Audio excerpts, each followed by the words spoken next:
Hello everyone. Today I'm going to be talking a little bit about how politics works, observing the structures and processes used for decision making at scale. So understanding politics is important because it determines what happens around you. Laws, authority and structure existed long before you. And so, the sooner you can name, label and capture these ideas, the sooner you can take control over how you fit into the system. I should say, before I begin, I'm still quite new to learning about politics. For a long time, politics felt like a bunch of long words and arbitrary systems that I didn't properly understand, and that made it hard to talk about confidently. So this talk isn't going to be an expert analysis. Some of it's probably wrong. Let me know in the comments. Hopefully what I can give you is a broad map of the basics, so you can go away and be part of the conversations and groups that you didn't imagine you would have been a part of before. So a bit of an overview of the structure of the talk. We'll cover the broad categories of power, representation, law, and accountability. And there'll be a few slides for each covering some of its core ideas. This talk will mainly look at the structures and frameworks that make these happen in politics around the world, and I will try my best to connect all of these ideas in a way that makes logical sense. So first up, power.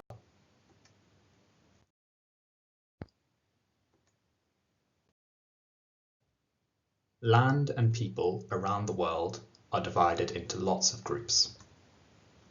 Some groups have clear coverage. Cities, countries, districts all describe the land and people in a defined area. Some groups have clear purpose, schools and hospitals, transport hubs, they all support these basic public needs that we have.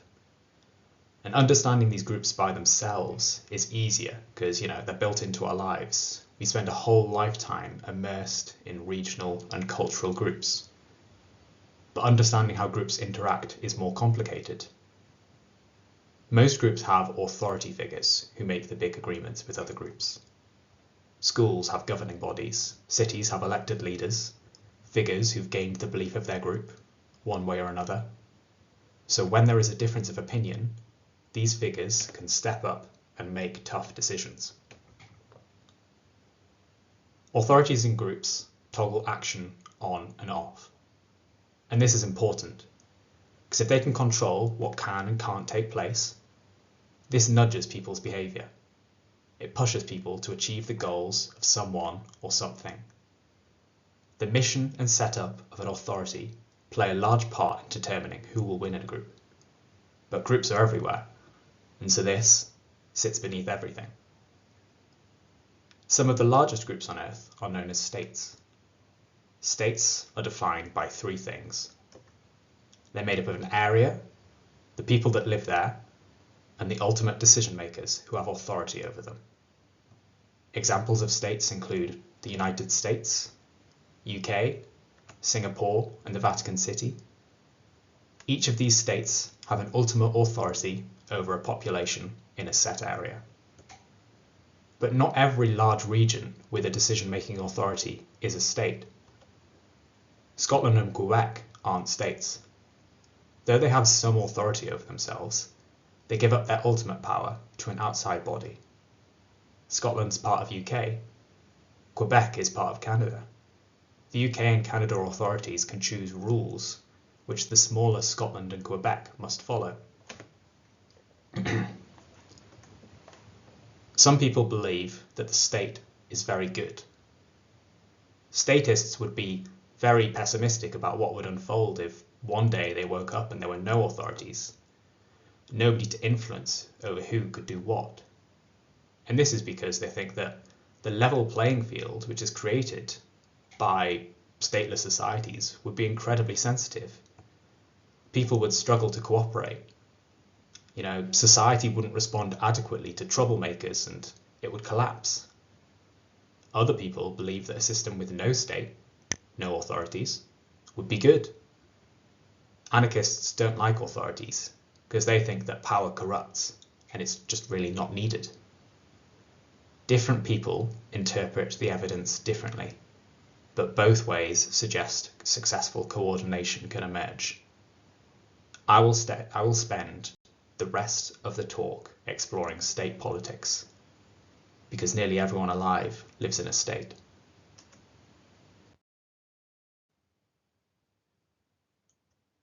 For things to happen, a decision must be made, and a decision is simply the selection of one option from many.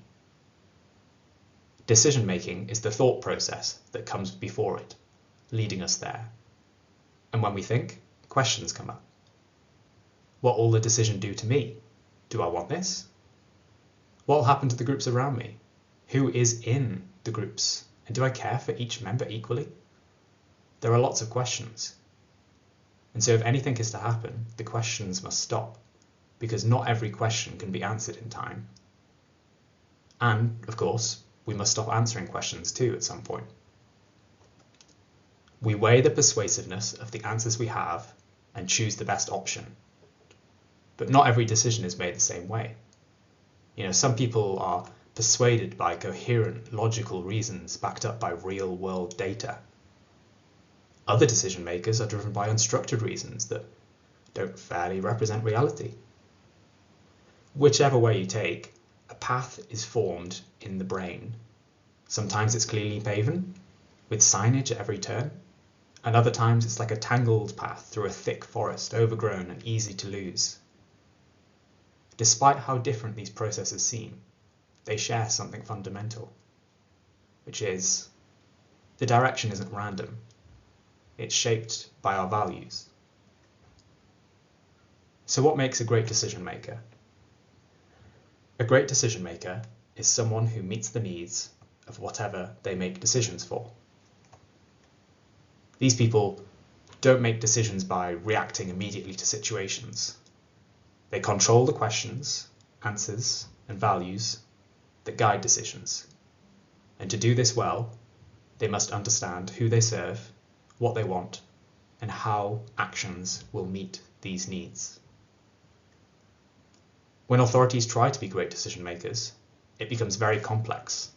So they build systems of human machinery, and these systems gather information that assist with prioritizing and challenging decisions. This system is called government.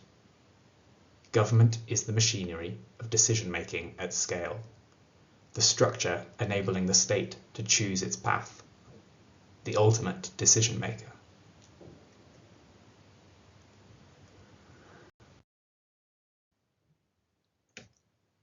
Governments think it is important to explain who has the power, which is also known as influence. And it is important, because everybody everywhere has a stake in every decision, no matter how big or small the decision is. Even if you're far away from a decision being made, it can impact you, because decisions have ripples.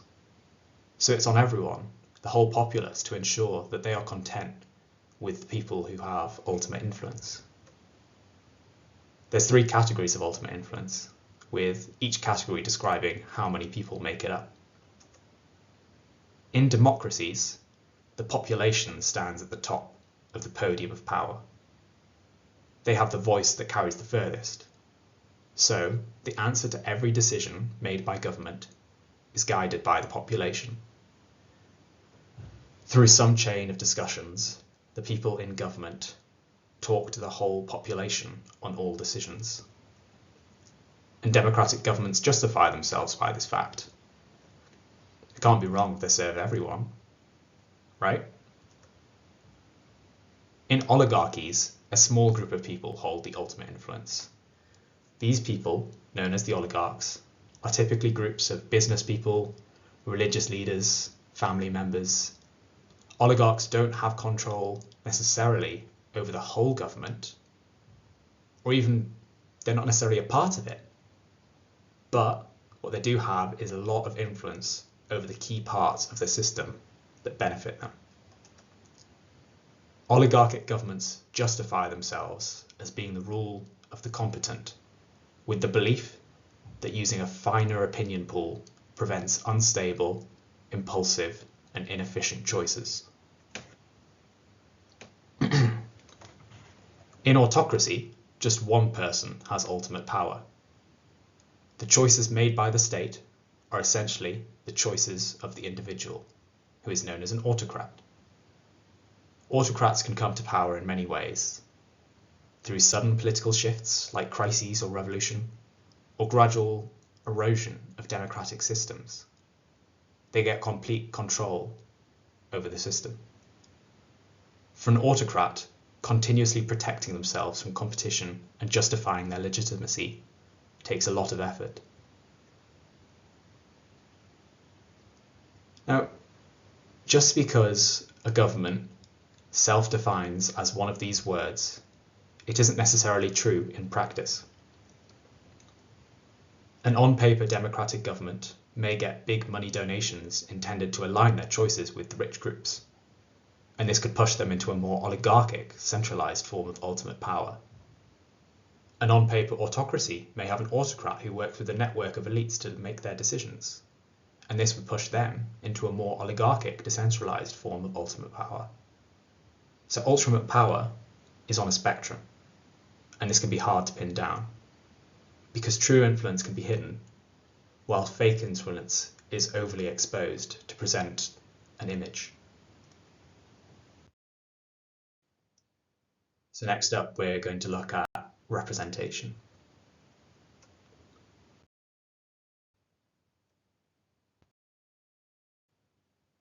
Government decisions that are based on many different voices require filtering of information. This could be because not all of the ideas have the same relevance, the same magnitude or accuracy.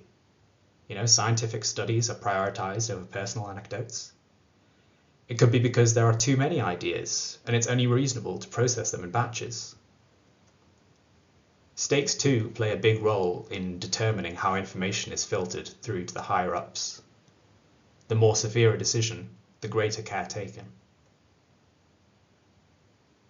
The simplest, most transparent method of filtering information to make decisions in government is a referendum. A referendum is a vote partaken in by some or all members of the population. The people are asked to respond, these people known as the electorate, and they must choose one of a few different options set out by the government. Their responses are totted up to justify statistically the government's decision to follow a course of action. Now, referendums are double-edged because, on the one hand, they increase participation, but on the other, their reductions of actions to simple multiple choice can be very misleading. A slightly less transparent system of gathering views is a deliberative assembly. Deliberative assemblies offer enthusiastic citizens in certain regions, social groups, or industries, and they offer the floor for them to share their views on the options for decisions that can impact government. And then this is logically recorded and passed on up the chain. Now, the benefits of this more rational decision-making process also comes with the drawbacks of its exclusivity. Although it's open to all of the electorate, it usually attracts far fewer numbers of participants. In practice, most democratic states rely on representatives to live up to their democratic label. These figures represent regions, industries, social groups, or even the state as a whole. And broadly, it is the responsibility of a representative to filter and communicate information from their people to help central powers make decisions. In these mediations, representatives commonly work in two places. Inside the group they represent, say a region, they gather and summarize the ideas of the citizens. And then, in a centralized national hub, they'll debate with the other representatives to turn these ideas into laws, which we'll get to later, or action.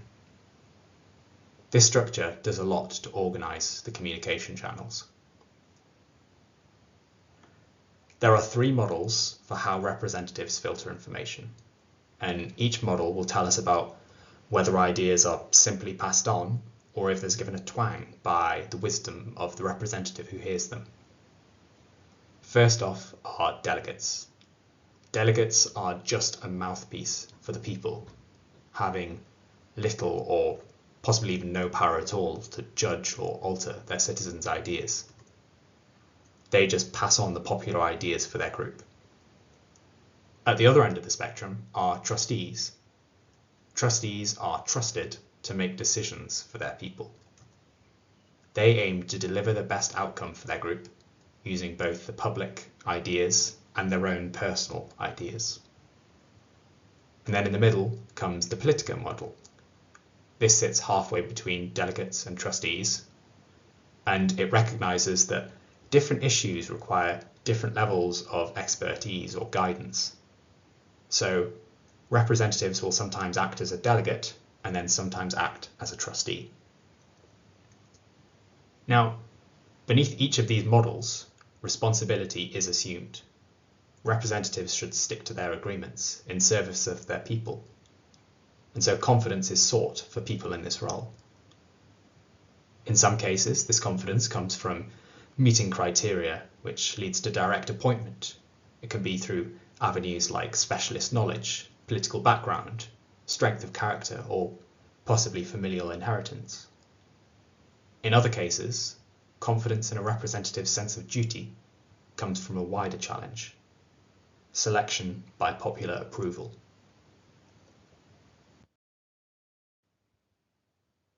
Elections are votes by a group of people to fill one or more roles in government. Each vote determines who should occupy some of the roles, and they consist of 3 steps. 1. For each seat that is up for grabs, a small number of candidates will present themselves. They campaign to the people they will represent, sharing facts about themselves to appear deserving. 2. The people cast votes on ballot papers, ticking boxes next to the name of the representative they want. Special rules say how many boxes you can tick and what each tick means. And then 3. The papers are counted to find the winner, the new representative. This could be announced more privately or perhaps publicly in a ceremony. Once elections are over, representatives then do their duty for a term. Each term might be, say, 2, 3, 4, 5 years, provided they don't completely mess it up. And once this term is over, they can stand in the next election.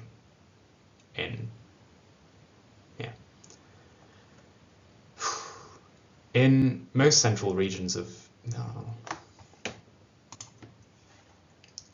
In most central systems of government, elected representatives fall into 2 categories: those standing for areas of land, which collectively make up the state, and those who stand for the whole state. In votes for local representatives, citizens only choose representatives for their area. These votes are direct, with each local vote being directly tied to the local outcome. Votes for statewide representation can be a bit more complicated. Some places are direct about it, with citizens statewide getting to vote for candidates specifically, which simplifies things.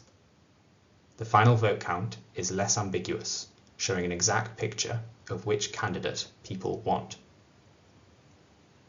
In other states, citizens don't directly choose the national representative, and instead the regional representatives choose a national representative.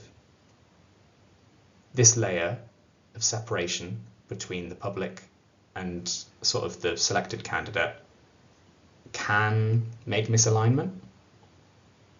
It can be clear, but also it's something that I've found a bit complicated over time. It could be because the regional setup makes misalignment. If different areas have different vote shares, if representatives make agreements with one another, It could be because a local official's incentives overrides their people's, if they view issues in a different time frame or through a slightly different value system. When things don't align, national representatives might not carry the support they advertise, and Misalignment and disagreements are rife through elections and governments. The most visible form of this is difference between political parties.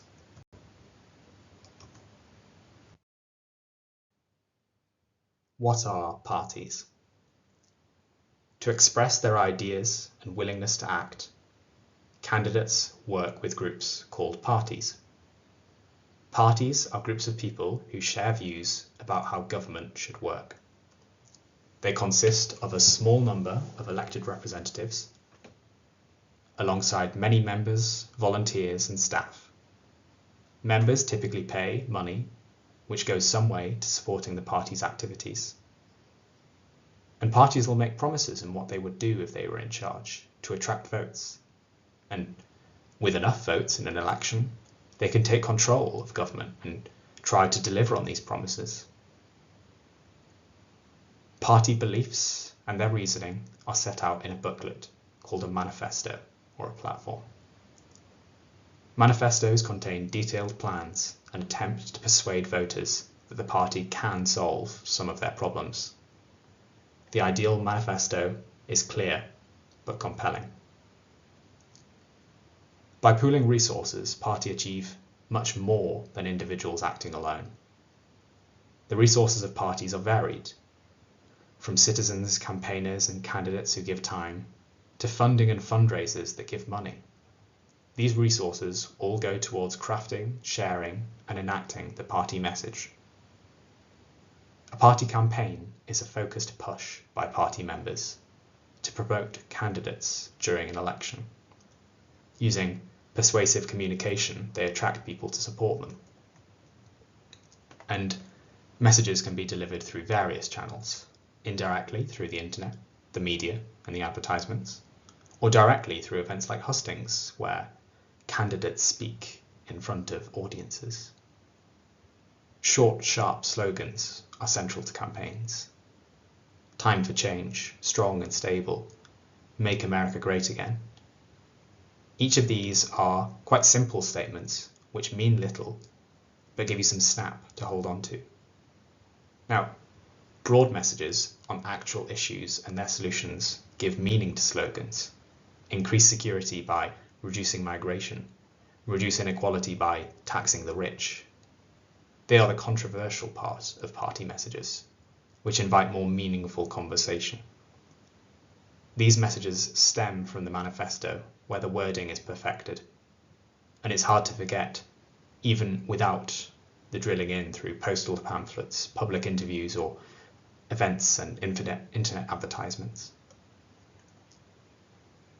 Debates give a floor for political figures to challenge one another's ideas. This can be within a party or between parties. Debates within a party tend to revolve around the finer details of actions, and this is because members of parties tend to agree on the same broad goals.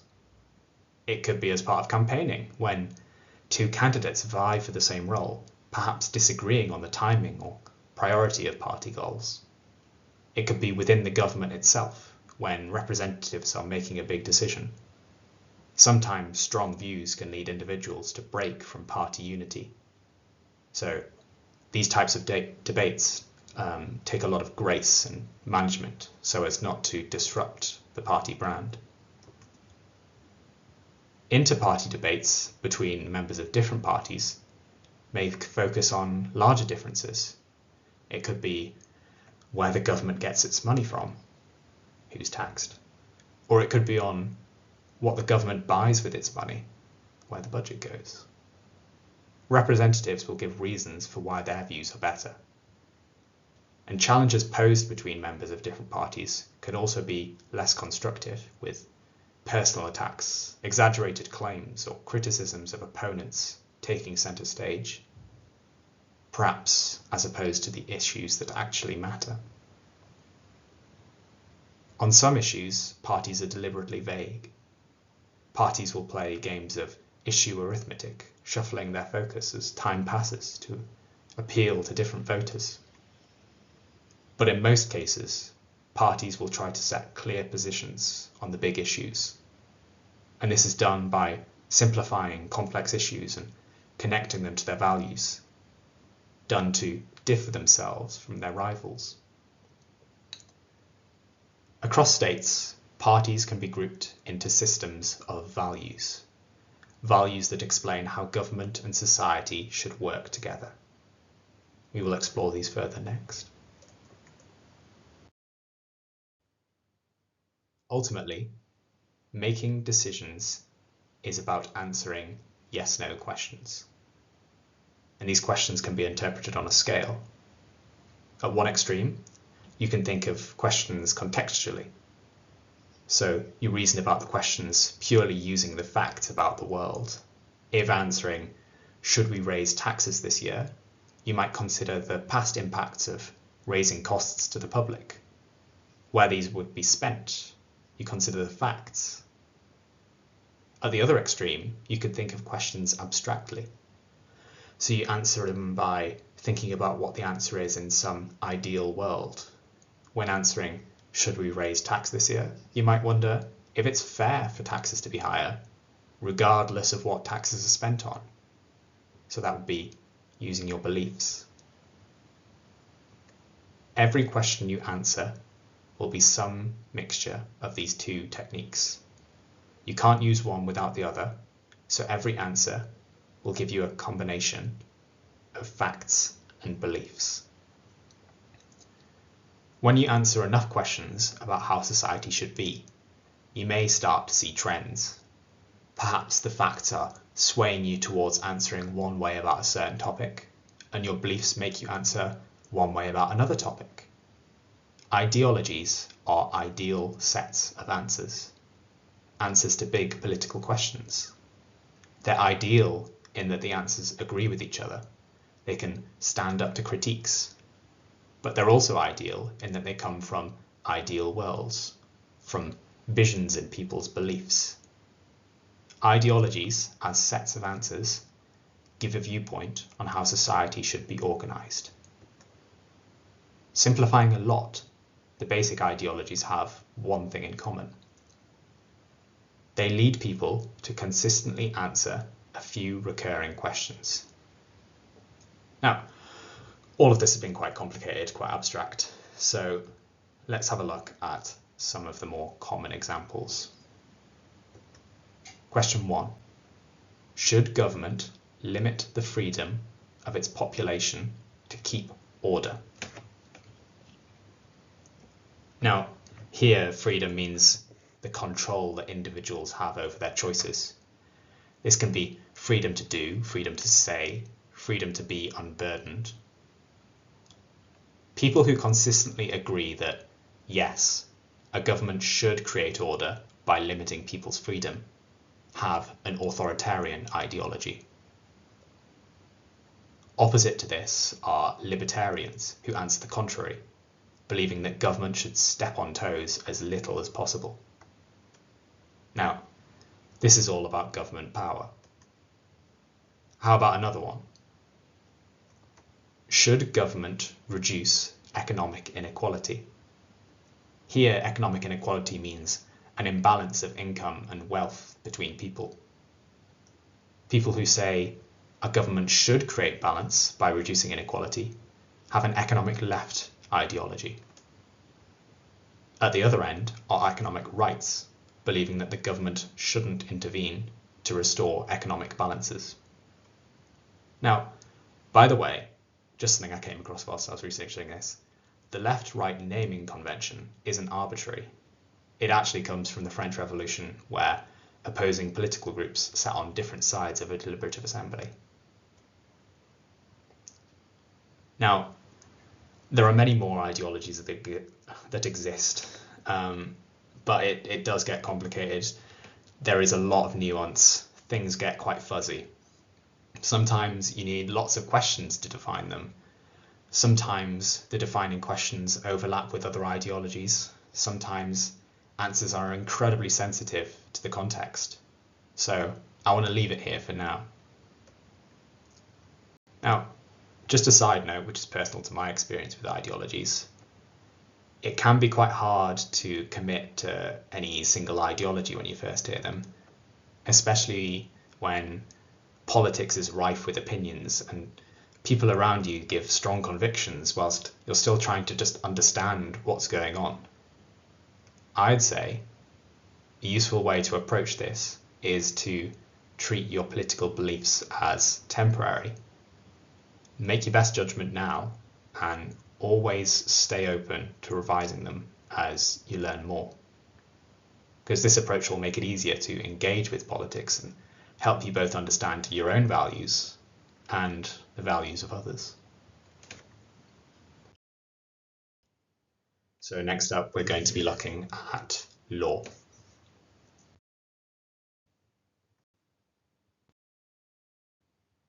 So thus far, I've been quite vague about what representatives actually use their power to decide. And I hope to clarify this a bit by introducing a new topic of laws. Laws are binding rules made by authority that can apply to a few, to many, maybe even all of the people in a state. Laws tell people what shouldn't happen in society, what is a crime. They can tell us about what will be improved, what government's spending its money on. They can say how government is planning, where money is being raised from to fund its projects. Representatives spend a lot of time deciding the details of these types of things. And this is because laws force many people to behave the way that authority chooses. They change society's behavior. They make things stop, start, shift. And this conditions people to behave using the threat of punishment to prevent the wrong type of imbalances. And so laws are made to guide the actions of people, stopping bad things, starting good things to create balance. Laws can be decided in different ways. They can be researched and detailed in a document written by authority figures. They can grow gradually through changes of behaviour which stick. Laws show up everywhere, so the systems of laws are complicated.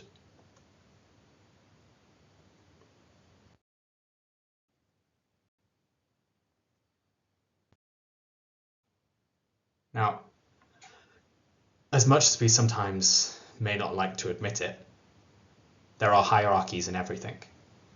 And being able to see this is important, because if you can name the levels, you can define them and describe them, then you can take more control over them.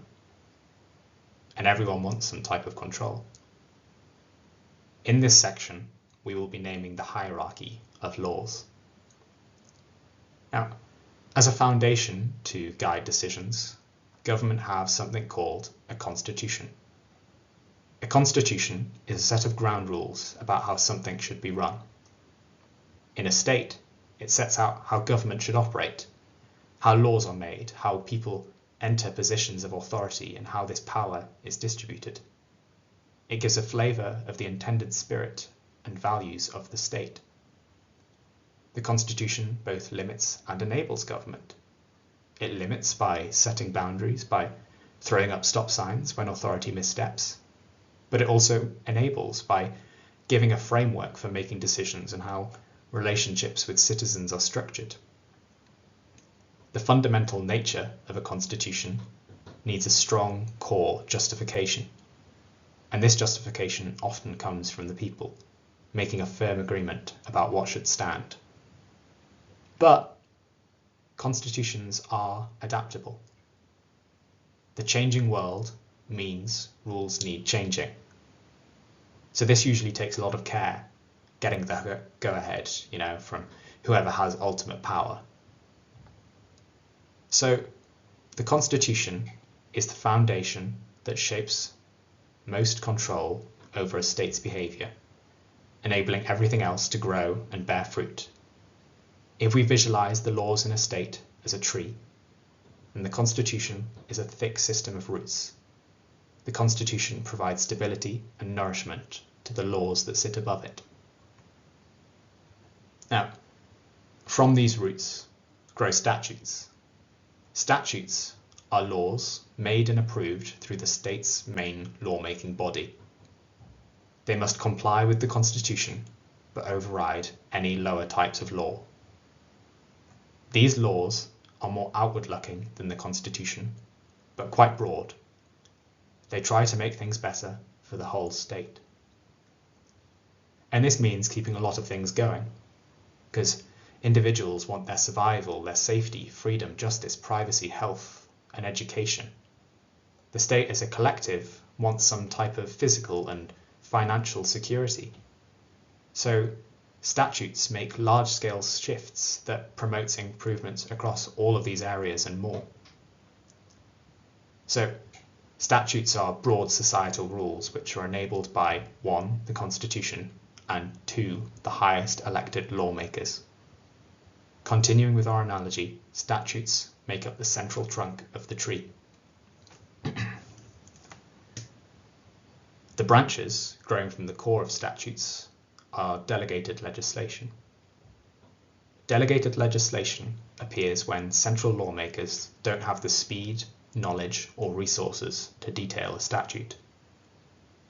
These fine prints are then assigned, or delegated through statute, to a different body to deal with.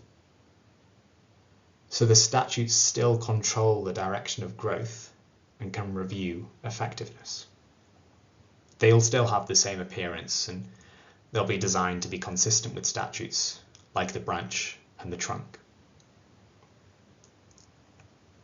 Running through the tree is the sap of case law. Case law are rules which are made by judges in courts. If you don't know much about courts, don't worry, we'll look a bit about how courts tie in with government later. But essentially, these are laws that are made when deciding when other laws have been broken. They go beyond the law that is already there. So case law spreads nutrients to laws throughout the tree, reshaping and repairing the law in response to real-life events. Intentional redirection of growth by a gardener can be likened to policy. Policy is the goals set by the top government figures, or the gardener, who prioritizes valuable parts of the system for growth. They aren't a part of the hierarchy, the tree itself, but they give you a good idea of the nuanced growth you'll soon see. And so, policy is all set internally by the state leaders or the tree growers. The effects that the environment has on our tree link to the effects of international laws. Every state has their own system of laws, their own roots, trunks, branches, but between the trees of the forest, the rest of the ecosystem runs its course. International laws are laws that cross borders concerning how to grow together, how values get shared, how to stop unwanted growths that harm the rest of the forest. These laws can have small impacts on internal legal systems, as if an ant were climbing up the tree, or systemic impacts, when one tree blocks light from reaching another, preventing any growth at all. Extending our metaphor, the fruits of the tree are what we get out of the system. And the tree has many different types of fruits, because laws affect all aspects of state life. For instance, in the UK last year, there were 35 statutes and 2,000 pieces of delegated legislation. So I don't know if it was the last few years on average, but this affects transport, energy, defence, business, housing, healthcare. It affects everything.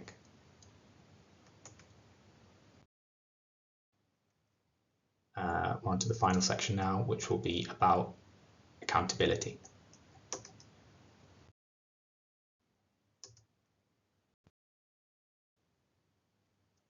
The context of these next few sections is separation of powers, essentially.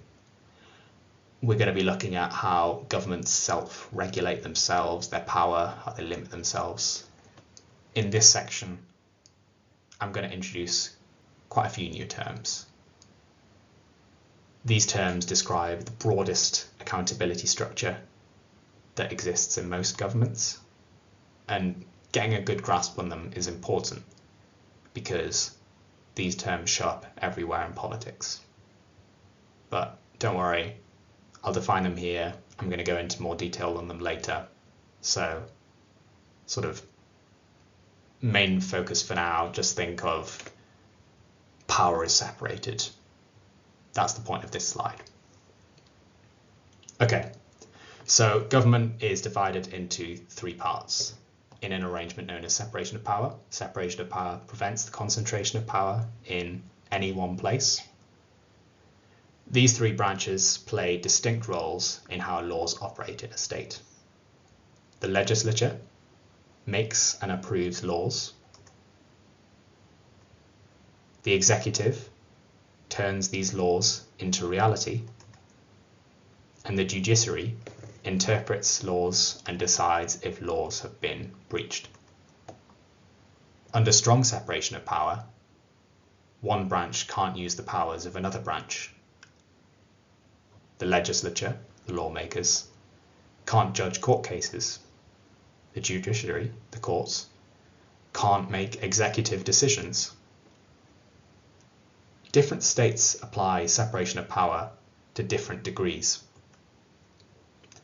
In autocratic states, separation of power can be weaker, and that's because power will be concentrated in one person who has influence over potentially all three branches, which leaves very little room for independence.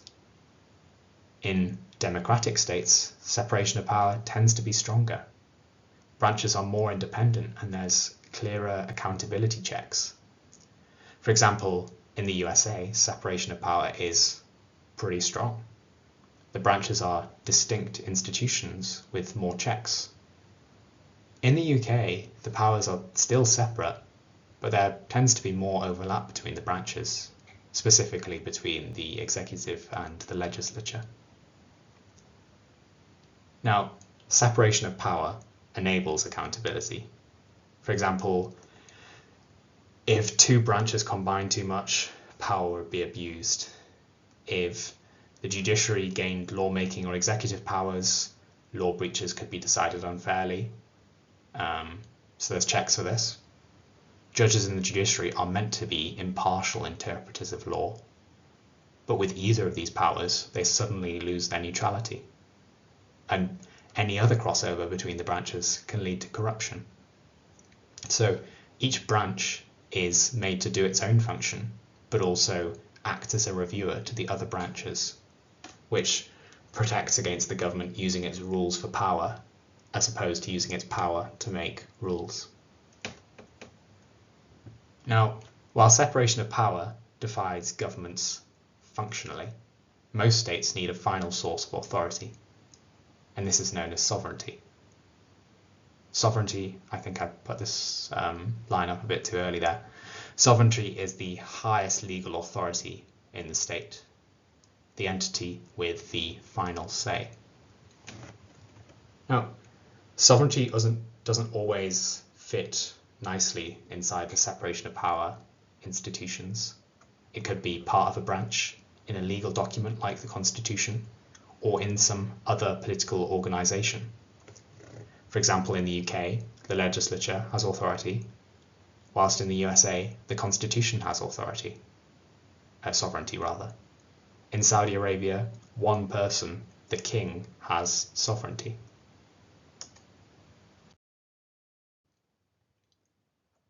Now, I'm going to look at the legislature. The legislature is the branch of government whose main roles is to deliberate and approve new laws. This happens through debate and scrutiny of proposed ideas before approving them into law. The biggest proposals tend to be annual state budgets and broad statutes.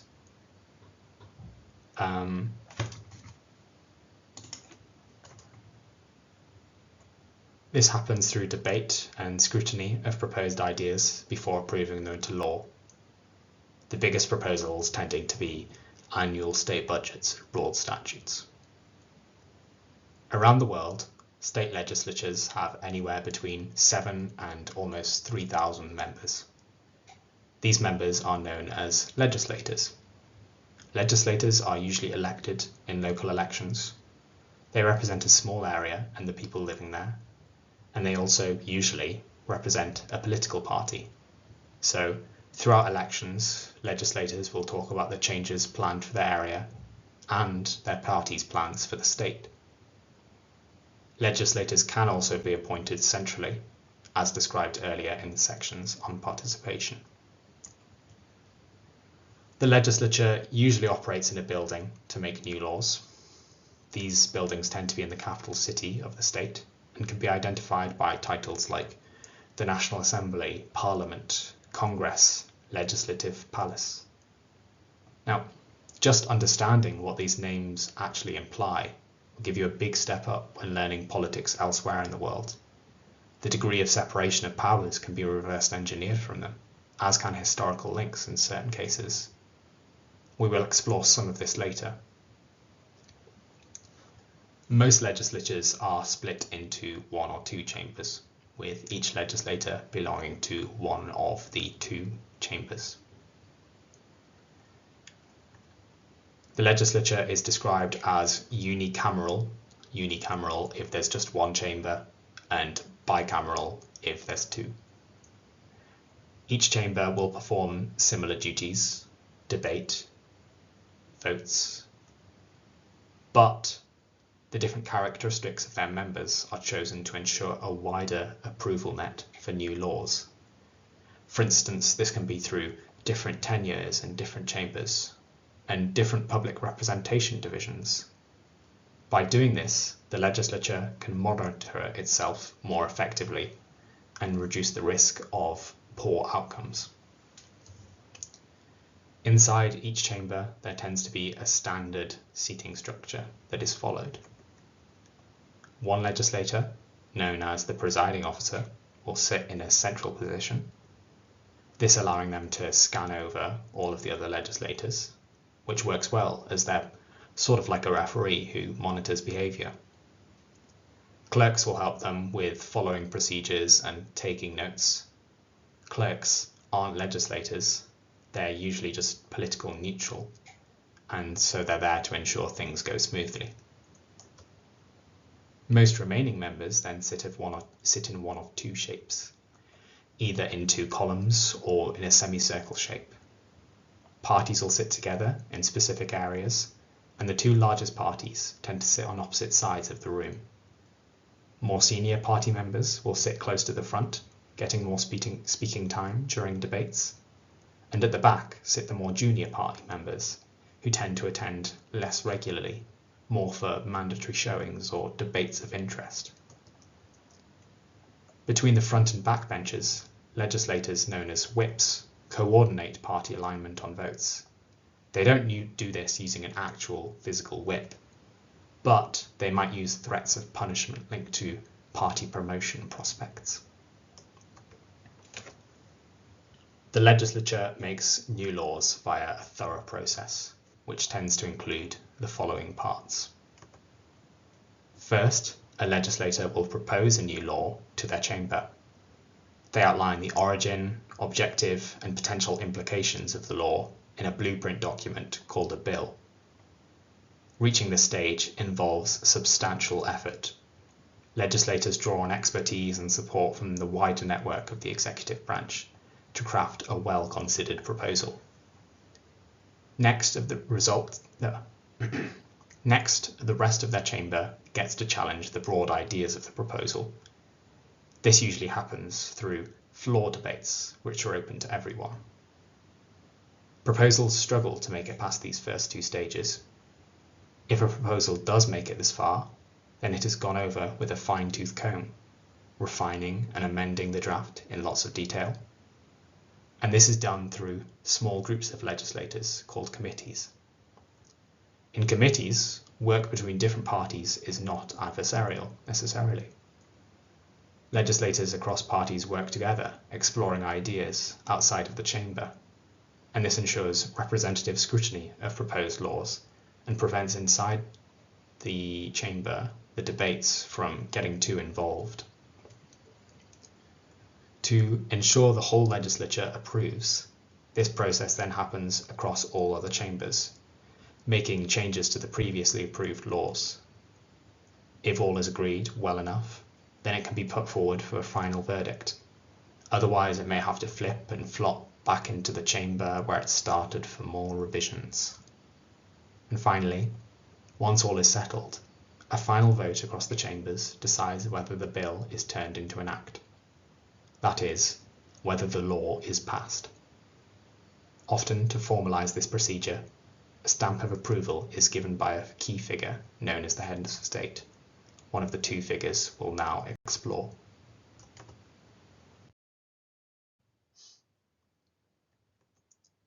The head of state and the head of government are the two highest offices of authority in a state.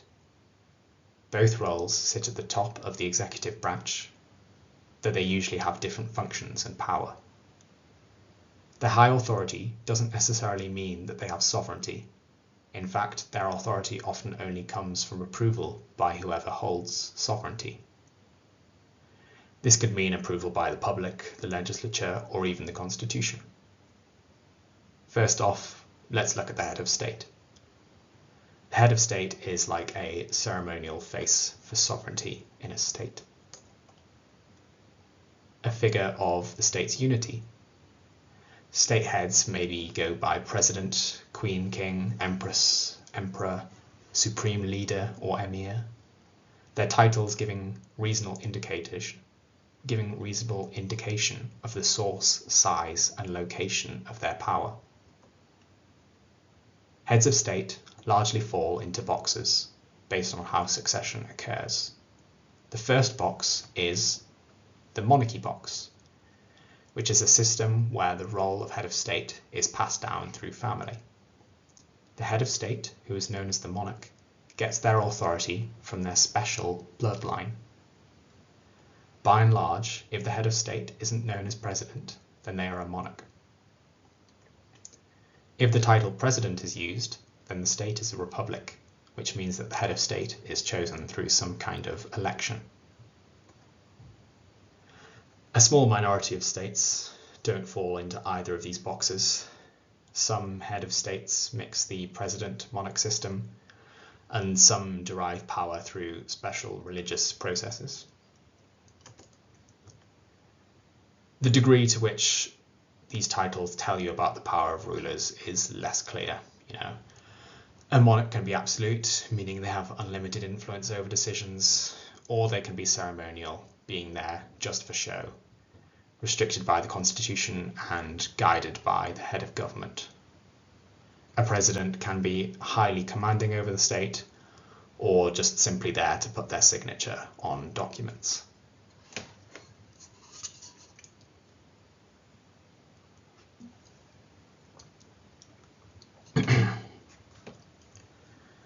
The head of government is like the highest decision maker who conducts all of the other decision makers.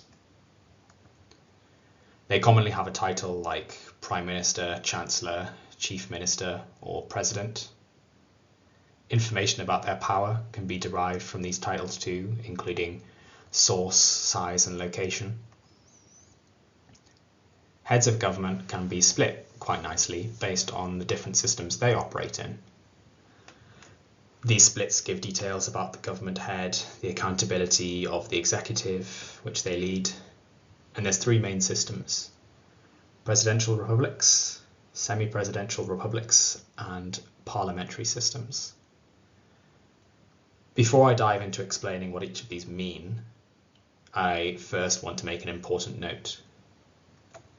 When it's said that a state has a presidential republic system, this is not the same as saying that the state has a president.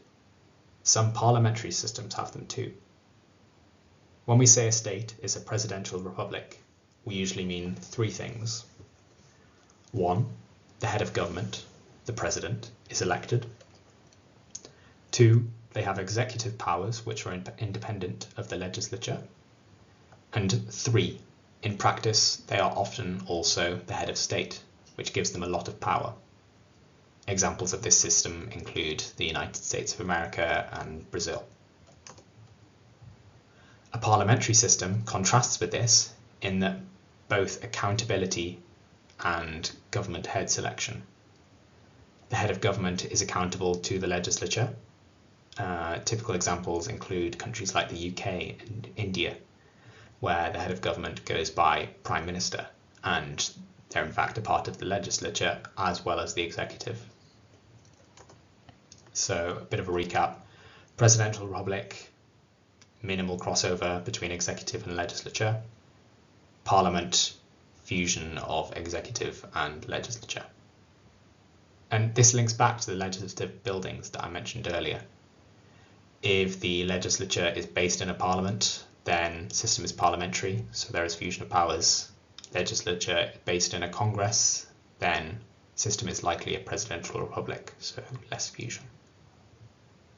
A semi-presidential republic, which I don't think I've got on the slides, is just a combination sort of the parliamentary and presidential systems, presidential republic systems. So there is an executive figure known as the president, who's independent of the legislature, just like the presidential republic system. But this figure is head of state who chooses a separate head of government, prime minister, from the legislature, like in parliamentary systems. I appreciate this section has been a lot of information. For now, there's 3 things I want you to take away. The head of the state is the symbol of the state. Head of government is the conductor of the state, and their power, legitimacy, and accountabilities varies state by state.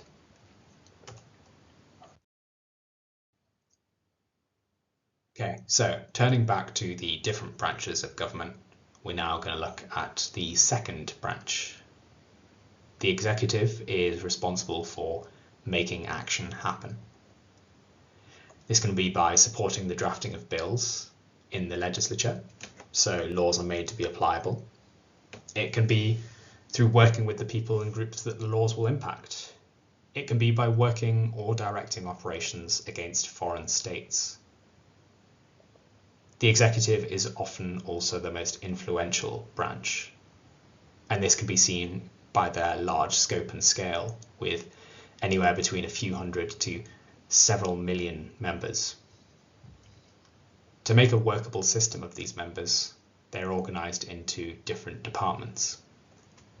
Each department focuses on a specific function that affects public life, things like education, defence, energy.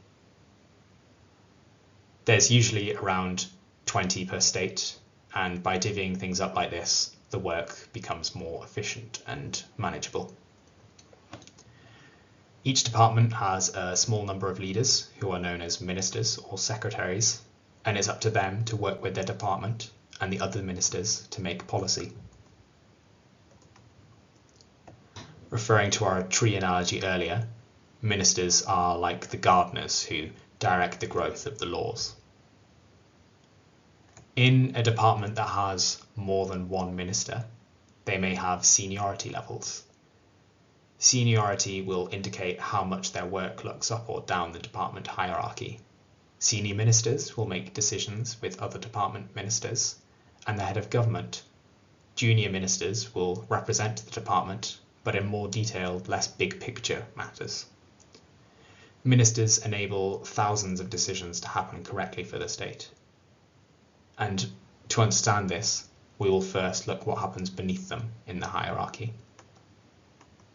So just that purple box there represents the ministers. Beneath ministers are organisations of permanent, unelected workers called civil servants. Civil servants are politically neutral people who collectively work to implement the policy set by ministers. Civil servants cover a lot of ground, so just looking at some examples from the UK, there are economist civil servants who work in the Treasury Department who use data to advise on policies relating to public finances. There's work coach civil servants in the Department for Work and Pensions who support people in the financial difficulties or those looking for work. There's prison officer civil servants within the Ministry of Justice, who manage prisoners in secure environments, supporting their safety and rehabilitation. All of these civil servants work together to make laws happen in the state. Now, within each department, civil servants work in a hierarchy. This ensures the work they do is coordinated, so everyone can be sure that actions are delivering on policy goals set by ministers at the top of the hierarchy. Junior civil servants focus on delivering and supporting, results then presented to senior civil servants who gather this information to lead and make strategic decisions. These decisions all then tie in with what happens at the top in the cabinet. The cabinet is a small group of senior ministers. These ministers meet regularly as a collective with the government head to manage the system and direct action following sudden events. Depending on the state, this work can be more advisory or more actively responsible. But either way, the cabinet is the linchpin of government decision. The cabinet ministers typically cover a wide spread of the departments. This breadth of deep expertise and influence is made to ensure the most correct decisions are made. With the interweaving levels of the hierarchy giving the civil service significant sway in decision making. So the civil service has significant sway. And this is because they're politically neutral. They remain in office between different political leaders. So they are sort of the experts. They're like the brain of the system, whilst the prime ministers are more like the ministers are more like the mouthpiece. To see this exemplified, I would recommend watching the British TV show Yes Minister.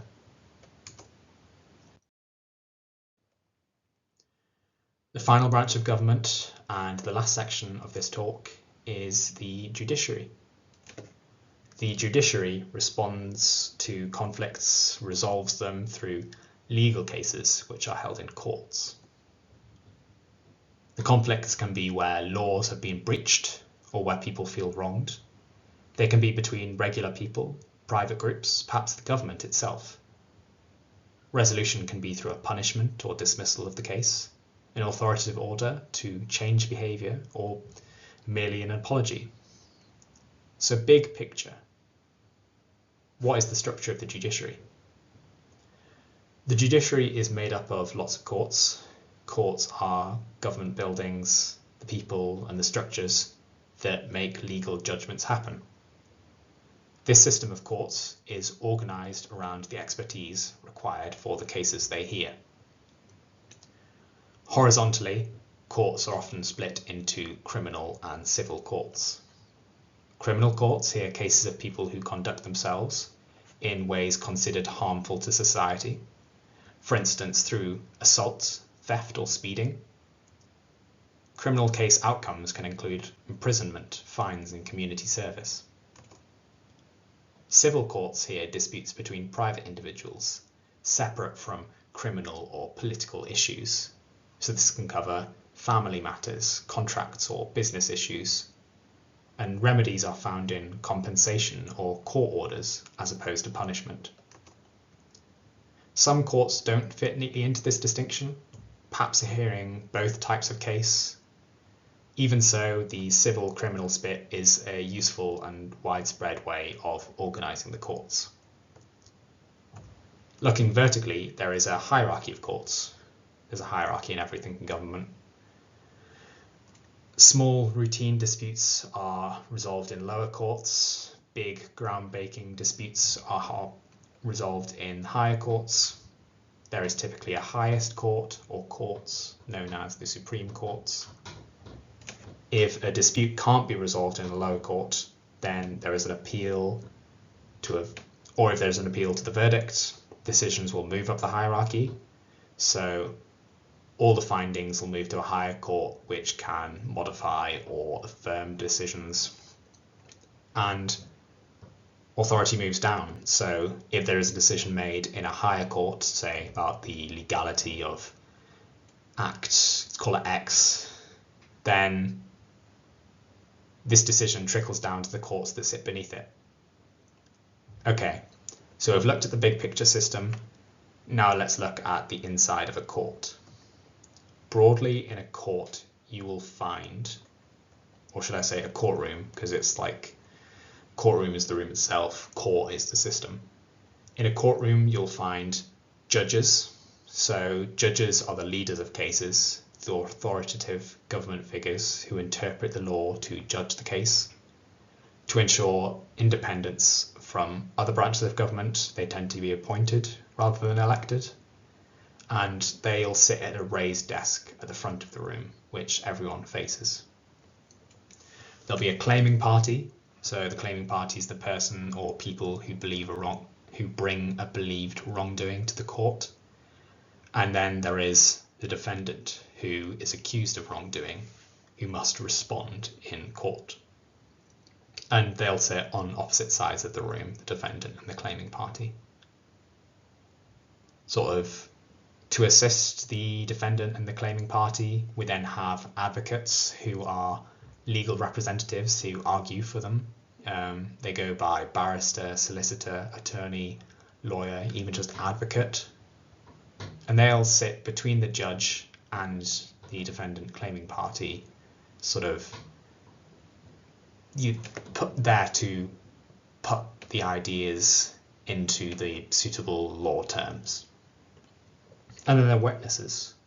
Witnesses are brought in to give their perspectives when needed. Witnesses of the event, the case. So judges and advocates, the legally trained professionals, unlike most of the other participants in the court system.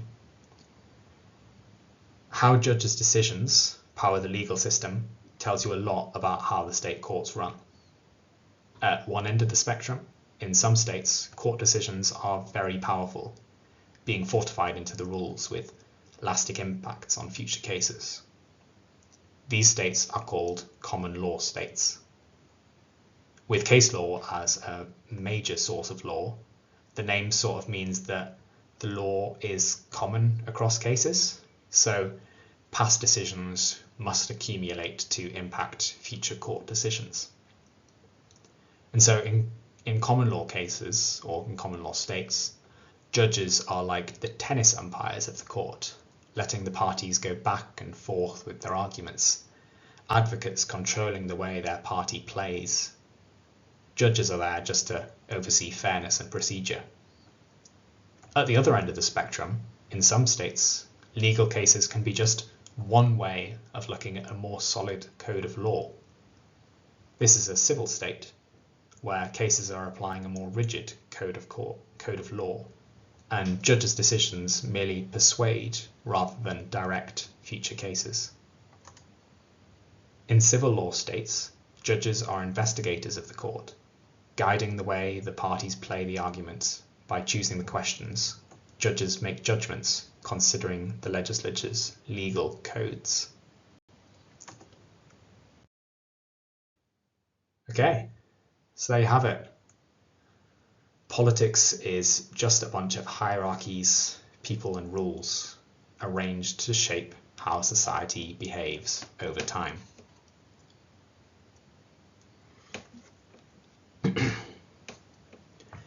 This system is undeniably complex, but this complexity serves a function. It enables power to be split, ideas to be challenged, and change to be slow and measured, giving us more trust that the system will deliver the outcomes that we collectively want. In this talk, we've explored decisions, representation, laws, and accountability. And if you've made it this far, then hopefully you can see that once these parts are named and labelled, the whole structure starts to feel a little less mysterious. And that's the takeaway. When something is confusing, start by naming its parts. Understanding will follow. As an ancient philosopher once said, the beginning of wisdom is to call things by their proper name. Thanks for watching.